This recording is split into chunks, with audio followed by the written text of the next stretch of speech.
काशी और ज्ञानवापी में न्याय का निर्णायक दौर शुरू हो चुका है। कल 35 दिन बाद काशी की कचहरी में एक बार फिर से ज्ञानवापी केस की सुनवाई शुरू हो गई। करीब 1 घंटे तक चली सुनवाई के बाद भी अभी मुस्लिम पक्ष की दलीलें बची हुई हैं, जिस पर अब 8 दिन बाद यानी कि 12 जुलाई को सुनवाई होगी।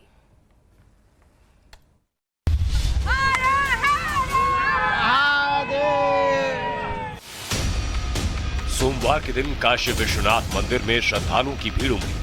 भीड़ में जबरदस्त जोश और उत्साह था। सवारी शंभुनाथ रे, वो शंकर नाथ रे। काशी विश्वनाथ मंदिर से 6 किलोमीटर दूर जिला अदालत में जबरदस्त उत्साह था। ये उत्साह इसलिए था क्योंकि ज्ञानवापी के केस को लेकर के 35 दिन बाद दोबारा सुनवाई जो शुरू हो रही थी। दोपहर 2:30 बजे कोर्ट में सुनवाई शुरू हुई। सुनवाई शुरू होते ही मुस्लिम पक्ष ने अपनी दलीलें रखनी शुरू की।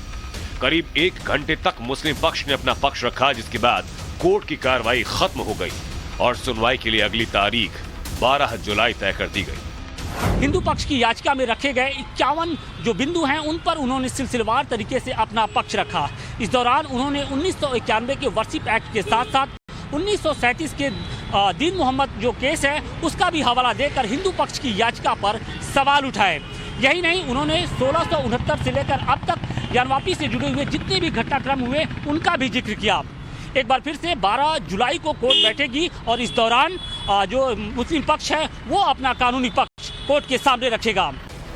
12 जुलाई को भी मुस्लिम पक्ष कोर्ट में अपनी बची हुई दलील रखेगा, जिसके बाद हिंदू पक्षकारों को अपना पक्ष रखने का मौका मिलेगा।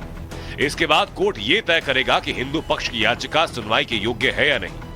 1936 से फैसला हुआ, वह वक्फ की प्रॉपर्टी उसमें लोग दीन मोहम्मद के लोग नहीं साबित कर पाए और जिसके कारण फिर ये 19 हाईकोर्ट में गए। हाईकोर्ट में 1944 में जो फैसला आया, स्पष्ट आया कि दीन यह वक्फ की प्रॉपर्टी नहीं है। यदि वक्फ प्रॉपर्टी नहीं है तो मस्जिद भी यह नहीं है। 8 दिन बाद मिली सुनवाई की अगली तारीख को देखते हुए हिंदू पक्ष के वकील विष्णु शंकर जैन ने कोर्ट से रोजाना सुनवाई की मांग की। हिंदू पक्ष की दलील की केस पर जल्द से जल्द फैसला आए और इसलिए सुनवाई रोज की जाए।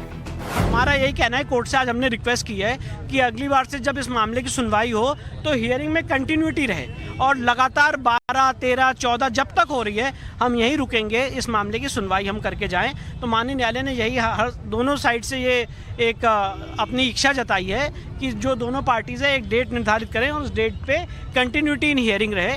एक तरफ ज्ञानवापी का केस न्याय के दर पर है तो दूसरी तरफ काशी से 700 किलोमीटर दूर मथुरा शाही ईदगाह का मुद्दा भी अब कानून के चौखट पर है। सोमवार को ज्ञानवापी की बारी थी तो मंगलवार को मथुरा की बारी।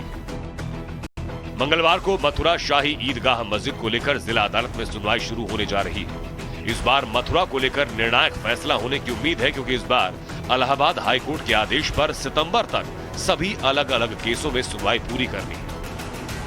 मथुरा शाही ईदगाह मस्जिद से जुड़ी कुल 9 याचिकाएं हैं जिस पर सुनवाई होनी है। आपको बताते हैं कि उन 9 अलग अलग याचिकाओं में क्या मांग की गई। एक याचिका में मांग की गई कि शाही ईदगाह की जमीन श्री कृष्ण जन्मभूमि ट्रस्ट को सौंपी जाए। एक याचिका में कोर्ट कमिश्नर नियुक्त करने और ईदगाह मस्जिद का आर्कियोलॉजिकल सर्वे कराने की मांग है। एक अन्य याचिका में ईदगाह मस्जिद में लड्डू गोपाल की पूजा और अभिषेक कराने की मंजूरी देने की मांग रखी गई।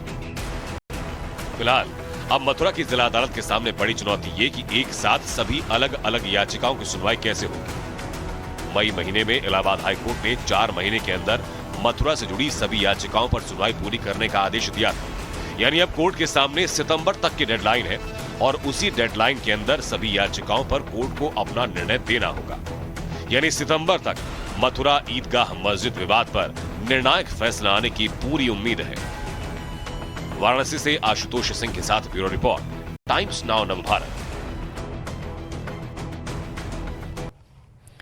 तो देखिए, आज काफी महत्वपूर्ण दिन है और मथुरा की सिविल कोर्ट में आज श्री कृष्ण जन्मभूमि मामले को लेकर के सुनवाई होने वाली है और याचिकाकर्ताओं की तरफ से कहा गया है कि इस पूरे मामले की रिकॉर्डिंग भी हो जिस वक्त खुदवाई हो। ज्यादा जानकारी के साथ हमारे साथ गौरव जुड़ चुके हैं फोन लाइन पर। गौरव, क्या जानकारी देंगे आप? देखिए, आज महत्वपूर्ण सुनवाई होनी है। पिछली सुनवाई जो है वो एक वकील के चलते जो है वो टल गई थी, कोर्ट में काम नहीं हुआ था और आज 9 वादों में से 2 वाद यानी कि 2 याचिकाओं पर सुनवाई है। पहली याचिका जो है वो मनीष यादव की है और दूसरी एडवोकेट महेंद्र प्रताप की। एक याचिका में मांग की गई है कि जो विवादित जगह है जहां पर शाही ईदगाह मस्जिद, उसको पूरी तरह से हटाकर वो जगह हिंदुओं को सौंप दी जाए। वहीं दूसरी याचिका में मांग की गई है कि कोर्ट जो है वो शाही ईदगाह मस्जिद में मौजूद मंदिर के सबूतों की रक्षा का आदेश दे। और मैं आपको बता दूं कि इस मामले में अब तक 10 से ज्यादा याचिकाएं जो है वो मथुरा के सिविल कोर्ट में जो है वो डाली जा चुकी हैं। 2 याचिकाओं पर सुनवाई जो है वो आज सिविल जज सीनियर डिवीजन ज्योति सिंह करेंगी और बाकी की 7 याचिकाओं पर सुनवाई 15 जुलाई को होगी। और मैं आपको बता दूं कि जो ये जमीन का विवाद है, कुल 13.37 एकड़ जो जमीन है वो जिसमें कि कुछ हिस्से पर मस्जिद बनी हुई है, उस पर लेकर जो विवाद है और जिस तरह से ज्ञानव्यापी का मामला आया और कोर्ट ने वहां पर सर्वे कराने का आदेश दिया, उसके बाद से जो है इस मामले में मथुरा में भी तेजी आई। और बिल्कुल तेजी देखी गई। और चलिए आगे भी हम आपसे सुनवाई जब होगी उससे जुड़ा हुआ अपडेट लेंगे, दर्शकों तक पहुंचाएंगे। फिलहाल बहुत बहुत शुक्रिया आपका। तो श्री कृष्ण जन्मभूमि विवाद पर आज सुनवाई होने वाली है, जिला अदालत में ये सुनवाई होगी।